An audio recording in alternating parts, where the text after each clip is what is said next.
All right, so I got this back. The time frame was pretty good. DJI did a good job about, basically telling me where I was at within the whole fix. So here's the time frame. I requested it on 11/28, and then I sent it back to them. They received the Osmo Pocket on 12/8. That same day, I got a repair quote. What they do is they do a repair quote and they say, hey, this is what's wrong. This is how much it's going to take to fix it. Do you want to pay to fix it, or do you want to use your get out of jail free card, so to speak? Your Care Refresh, which you get 2 in the year. So of course I use my Care Refresh because their quotes are usually just astronomically expensive. It's designed that way, I figure. Got the quote the same day. The repair was complete by the next day because I just said go ahead and replace it. So 12/9, the repair was complete. And then it shipped in 12/10 and arrived to me on 12/15. So not too bad. That's the whole time frame. Pretty cool, right? So if you're doing Care Refresh, it's rather painless. A couple weeks, the whole process from start to finish. Now, if you want to know more about the Care Refresh, I got a previous video right here. So I've gotten this back and it appears to be new. I don't know if it is or not. It could be a refurb. I don't know. But it's been working pretty well. Now, one of the things I did is I got a cool accessory. I'm going to show you that. When the Pocket is connected to my cell phone, I'm not sure where to put the thing. So I needed some way to basically hold it while I'm looking at it. Now, usually I have the Osmo Pocket 2 out on my monopod, and that works pretty well. So this accessory does the same thing, okay?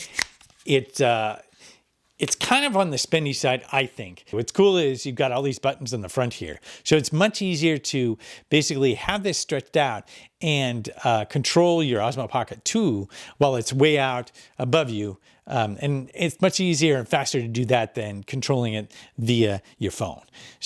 But it has this little phone holder, which is kind of cool. And then this stick part goes way out and holds the Osmo Pocket 2 in this little holder. Now, see this little holder? I consider this a little bit fragile.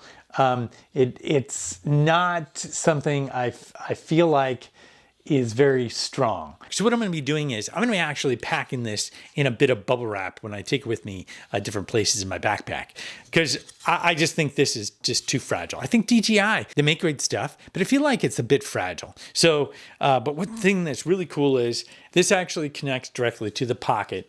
It ends up going inside here and connecting to the Pocket there. So you don't have any external wires, and it works out really well. So let me show you. So I've got this out here. You'll see it's on. It actually gets its power from the Pocket 2, which is kind of a bummer because, you're drawing, the Pocket 2 doesn't really have a long life anyway. But it's cool because I'm going to have this way out there, right? And I can still control, joystick-wise, I actually can see how I can move the head around. And so that's pretty cool.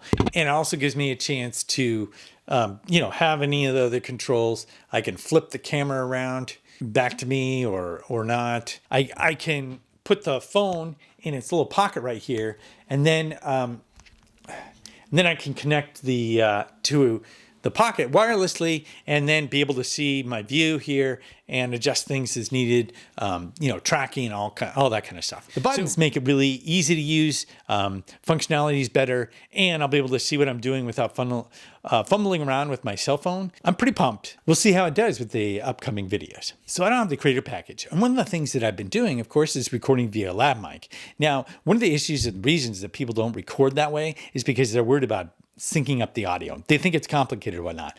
I'm going to show you how uncomplicated it is. And actually, basically 2 clicks of a button, you're synced up right away. Let me show you that real quick. So I'm going to show you how easy this is. I've got a recording and then some audio that I did on the recorder instead of the camera. And so what I want to do, obviously, is just sync them up. And it's so easy to do.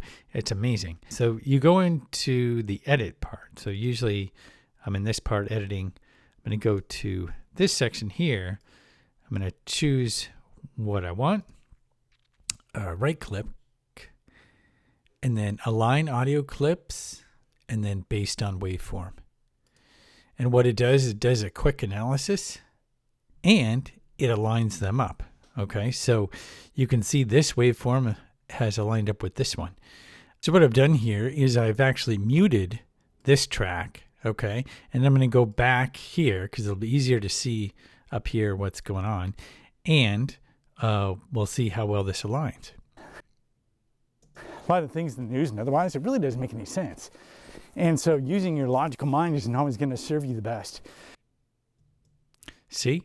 So it does pretty well, and it's just a few clicks. That's how easy it is to basically sync up the audio. So there's no reason to basically go through and worry about using backup audio or even using it as primary audio when there's wind or when you're further away from your camera. So it's an awesome feature to DaVinci Resolve 17.